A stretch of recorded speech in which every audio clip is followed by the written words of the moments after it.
басып алуу камданып атышат деген айып коюу аракетин көрүп атышат деп. Мен абдан таң калдым, анткени кантип ошол YouTube'дагы бир белгисиз же түшүнүксүз, абдан сабатсыз видео үчүн бийликти басып алуу аракети деген бир кине коюшу мүмкүн. Бул абдан таң калыштуу, анан күлкүлүү. Эми бул ошол үчүн адамдардын, саясатчылардын тагдыры кетсе, түшүнүксүз да. Ошондуктан мен ишенип турам, эми күч органдары анчалык бир мындай чоң катачылыкка жол бербесе керек. Азыр киребиз, эми ошол жанагы опер кызматкерлери мага барып, бир жерде ошол чай ичип отурган жериме барып, ошол жерден повестканы берип кетишкен. Саат 5ке деди, мен 5тен бир аз кечигип келем дедим, азыр келдим. Статусун айта кетесиңби? Статус кандай? Жанагы ошол Асановдун видеосу боюнча бийликти күч менен басып алуу аракети. Күбө катары?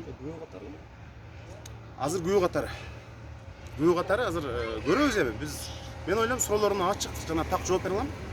Анткени мен эч качан ушул бирөө жарым менен саясатчылар менен жолугуп бийликти күч менен басып алабыз, анан курал жарак табабыз деген ой бизде таптакыр болгон эмес.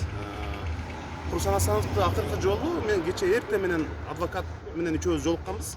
Анткени жанагы видео чыккандан кийин мен өзүм издеп Руслан Асановду таптым. Анан ал киши дагы абдан таң калды да. Февраль айынын ортосу же башындабы ошол бирөө Кудай кылып же Куран окуткан учурда бир Руслан Асанов менен учурашкан. Андан бери ал киши менен жолугушуп, кандайдыр бир шайлоо же бир эмелерди талкуулаган эмеспиз, бир дагы жолу.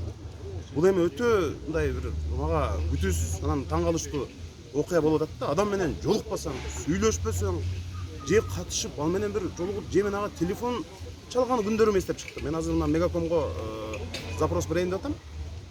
Асанов менен мен сүйлөшкөнүм чынбы, же чын эмеспи деп. Анткени мен же адамга телефон чалбасам керек болсо. Анан кантип мен бийликти бир басып алуу аракетин деп атат, мен түшүнбөйм. Бул суракты сиз менен чогууда кимдер чакырылды? Мен уктум азыр Алтынбек Сулайманов чакырылганын. Анан ушундай эле кече бир жана маданият ишмерлери деп айтып атышат, ошол бирөөлөр кат жазыптыр деп. Бирок ошонун негизинде деп. Мен бир канча саясатчылар менен шайлоого байланыштуу көп эле жолугуп жүрөм.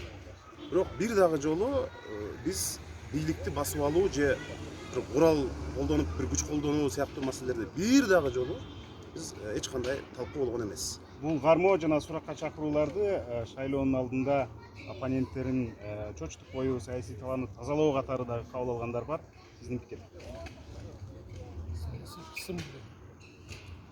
Менимче ушул парламентте жакында 2 айдын ичинде дагы бир топ нерсе каралат. Жанагы ысык көл менен нарында экологиялык маселе, уранды иштетүү боюнча визалык долбоорун кайра алып келет. Электр энергиясынын тарифтери боюнча жана башка маселелер бар. Ошол маселеде балким эч ким сүйлөбөсүн деп атабы билбейм. Же азыркы парламентке президент өзү айтып аткандай легендарлуу парламент сыңары деп мактап өттү өткөндө. Бардык долбоорлору өтүп эле келатат. Бирок мындай бир 5% сүйлөсө, 95% колдоп берген учурда деле балким ошол 5% дагы сүйлөбөш керек. 100% жанагындай жүгүнүп туруш керек деген түшүнүк болуп атабы, мен азырынча билбейм.